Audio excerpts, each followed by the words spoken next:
Gigi. Gigi. Tes ini meliputi kerapian gigi ya. Kenapa ya. Cuman gigi tidak rata juga bisa masih masuk, asal masuk standarnya lah ya. Ada gigi berlubang atau tidak, gigimu ompong atau tidak, karang gigi. Bismillahirrahmanirrahim. Hasbunallah wa ni'mal wakil. You talk high demand but reality slow grab. Asking for provider but you still underpaid. Provide a mindset but skills outdated. Assalamualaikum, kumaha damang guys, sampurasun, sarang wilajeng sumping ke channel Abdi. Saya BDT dari Borneo, Sabah, akan menemani kawan-kawan semua dalam episode reactions kali ini. Apa saja keperluan atau apa yang diperlukan untuk menjadi seorang TNI guys. Jadi kita selalu buat reactions tentang kehebatan TNI. Jadi seperti mana pengambilan dan apa saja yang diperlukan untuk menjadi seorang anggota TNI guys, oke? Jadi kita akan nonton video ini. Buat semua kawan-kawan yang belum bergabung bersama channel ini, saya sangat hargai kalau kawan-kawan sudi bergabung dan mendukung channel ini. Kalau kalian sudi, kalau kalian gak sudi pun rapopo.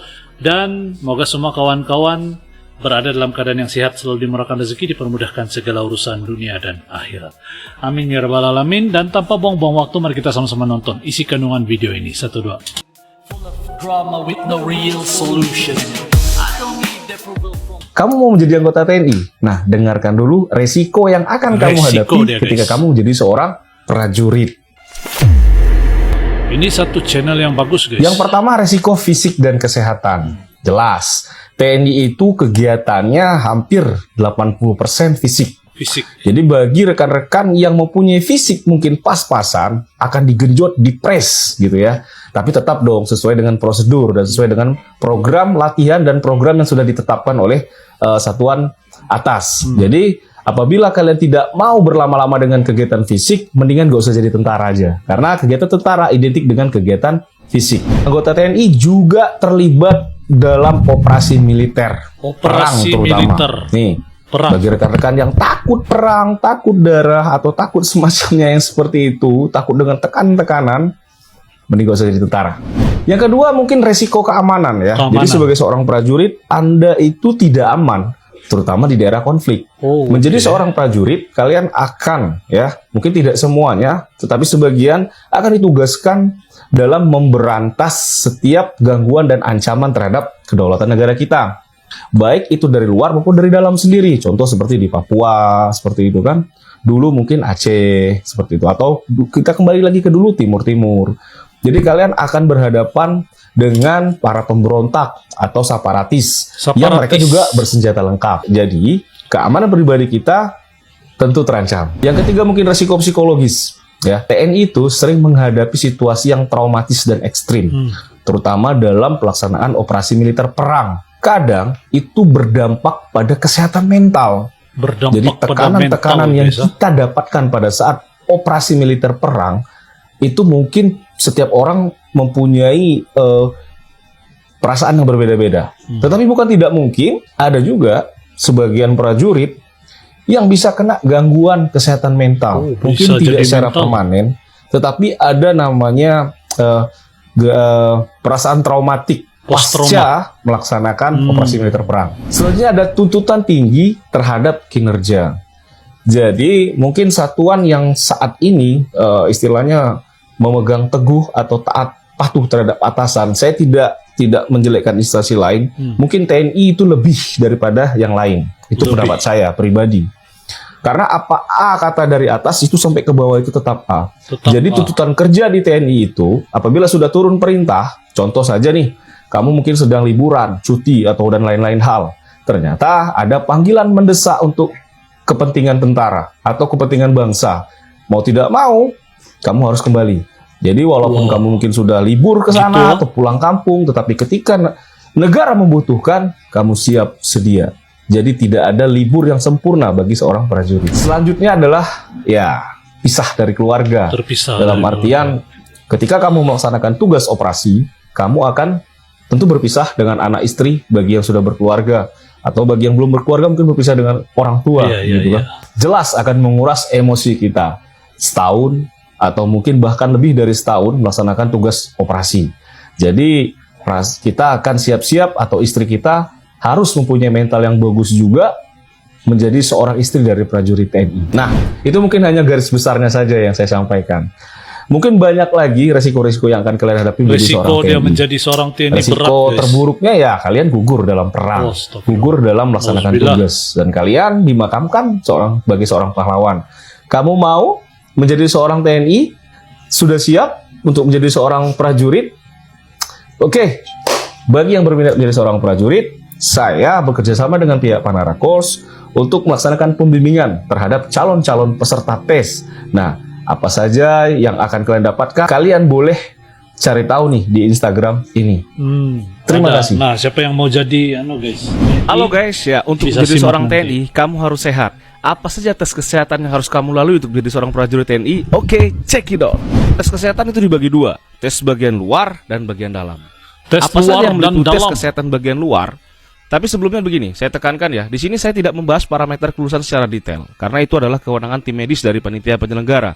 Saya hanya berbagi pengalaman yang saya alami pada saat saya tes dulu, yang mungkin bisa menjadi referensi awal sebelum rekan-rekan melaksanakan tes kesehatan menjadi calon prajurit Angkatan Darat. Yang pertama, postur. Ya, Postur yang badan. termasuk dalam postur itu antara lain tinggi dan berat badan. Oke. Jadi harus sesuai dengan syarat penerimaan dan juga harus proporsional. Tidak terlalu kurus dan tidak terlalu gemuk, yaitu antara tinggi dan berat badannya. Sederhana. Tidak perlu terlalu six pack, cukup fit saja. Untuk tahu berapa berat badan idealmu, silakan kamu googling aja ya. Cara cari BMI, berat badan ideal. Secara lahiriah, semuanya itu tampak normal, mulai dari kaki sampai dengan kepala. Kaki tidak bengkok, tidak letter O, tidak letter X yang parah, tidak terkena varises akut, ya. Tangan juga tidak bengkok, kepala tidak miring, dan lain-lain. Yang kalau kita perhatikan dari luar, itu kelihatannya normal-normal saja. Yang selanjutnya itu mata. Yang pertama adalah tes visus mata atau tes ketajaman penglihatan yang dilakukan untuk mengetahui kemampuan mata melihat objek dengan jelas dalam jarak tertentu. Tes ini biasa digunakan sebagai cara mengetahui kelainan refraksi mata seperti mata minus atau rabun jauh, rabun dekat, ataupun mata silinder. Terus selanjutnya tes buta warna. Buta warna adalah salah satu gangguan penglihatan pada penderita buta warna. Mata tidak mampu mengenali warna yang dilihat secara jelas dengan akurat. Akibatnya, mereka sulit untuk membedakan warna seperti merah dan jingga, atau biru dan ungu, dan lain-lain. Jadi buta warna seperti ini disebut buta warna parsial. Nanti kamu akan disuruh menemukan angka berapa yang terdapat dalam lembaran-lembaran buku yang berwarna-warni yang disampaikan oleh tim uji. Selanjutnya adalah gigi. Tes ini meliputi kerapian gigi ya. Cuman gigi tidak rata juga bisa masuk asal masuk standarnya lah ya. Ada gigi berlubang atau tidak, gigimu ompong atau tidak, karang gigi ya, tidak ada gigi yang patah atau lain-lain. Untuk mengetahui standar kelulusannya, silakan datangi dokter gigi terdekat. Yang saya sarankan untuk menjumpai dokter gigi yang bertugas di rumah sakit militer. Yang selanjutnya adalah THT, telinga, hidung, tenggorokan. Ini akan diperiksa menggunakan alat khusus dari tim uji mengenai kebersihan, kesehatan telinga, hidung, tenggorokan, amandel, dan lain-lain yang berkaitan dengan THT. Yang kelima ada alat kelamin. Seperti yang kita tahu, alat kelamin haruslah dalam keadaan normal, ya, terutama laki-laki. Apabila menggunakan buatan-buatan seperti silikon untuk memperbesar dan lain-lain, disuntik dan lain-lain, itu tidak akan lulus karena akan ketahuan oleh tim medis. Lainnya juga untuk pemeriksaan parikokel, hernia, dan lain-lain. Yang terakhir itu ada anus ya, untuk melihat apakah ambeien, wasir, dan penyakit anus lainnya. Jadi kamu secara fisik, secara luar itu yang akan diperiksa oleh tim medis. Untuk secara dalamnya seperti apa, kita lanjut part 2. Sebelumnya follow dulu. Oke.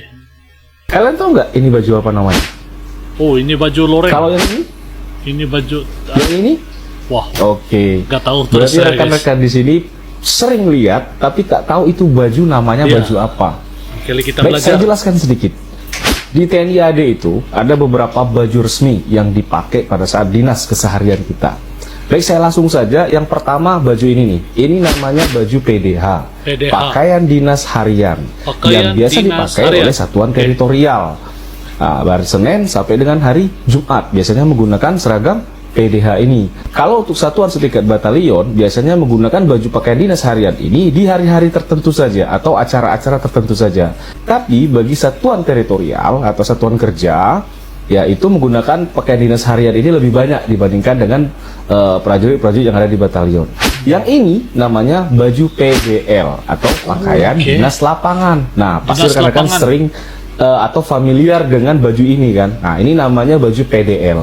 Sebenarnya PDL itu ada beberapa macam juga sih, maksudnya PDL Kostrad, PDL Kopassus itu kan agak sedikit berbeda. Kalau Kostrad mungkin coraknya agak sedikit berbeda. Kalau Kopassus dia dominan juga dengan warna merah. Nah, yang ini itu namanya PDU atau pakaian dinas upacara. Nah, sebenarnya PDU itu dibagi dari beberapa item juga. Cuman yang familiar digunakan adalah PDU 1 dan PDU 4. PDU 1 itu lengan panjang menggunakan dasi. Kalau PDU 4 tidak, dia lengan pendek, tidak menggunakan dasi. Nah, khusus untuk TNI AD itu ada namanya PDL Matra Darat seperti ini. Nah, ini biasa kita gunakan di hari Senin pada minggu keempat setiap bulannya. Untuk adik-adik yang berminat menjadi seorang TNI AD ini, menarik guys, pengen pendampingan secara khusus, boleh ikut kelasnya ya. Kebetulan saya bekerjasama dengan Panara Course. Boleh join di sini. Kita dapat ilmu Terima baru kasih. hari ini guys. Salam TNI Lovers. Mantap. Oke guys, jadi demikian video yang baru kita nonton bareng. Jadi serba sedikit kita mendapat ilmu dan pengetahuan tentang bagaimana untuk menjadi TNI dan juga kelayakan untuk menjadi seorang anggota TNI. Tidak sangka guys, sampai gigi pun diperiksa guys. Gigi, tenggorokan, hidung dan juga telinga diperiksa. Itu luar biasa sekali guys, betapa teliti pengambilan anggota TNI ini. Tapi memang saya rasa layaklah dan wajar, sebab orang-orang yang terpilih saja yang layak untuk dijadikan anggota TNI untuk menjaga keamanan sesebuah negara itu, terutama Indonesia lah kan, macam yang kita lihat ini. Kita tahu pengambilan tentara ini memang sulit, sangat sulit. Lain lagi dia punya tekanan di mental dan juga di fisikal guys. Kalau tidak tahan bisa jadi gila gitu, sebab tekanan dia memang kuat untuk jadi seorang tentara nih. Jadi moga video yang saya bawakan hari ini bisa memberikan kawan-kawan semua hiburan dan juga pengetahuan yang baru. Saya pun baru tahu guys, sampai gigi pun diperiksa kalau mau jadi ahli tentara nih, anggota tentara. Jadi sampai di sini dulu. Semoga video yang saya bawakan ini bermanfaat dan menghibur kawan-kawan semua, insyaallah. Dan sampai kita ketemu di episode akan datang. Terima kasih kerana menonton good people. Ojo lali guys di subscribe channelku. Assalamualaikum, salam sejahtera good people.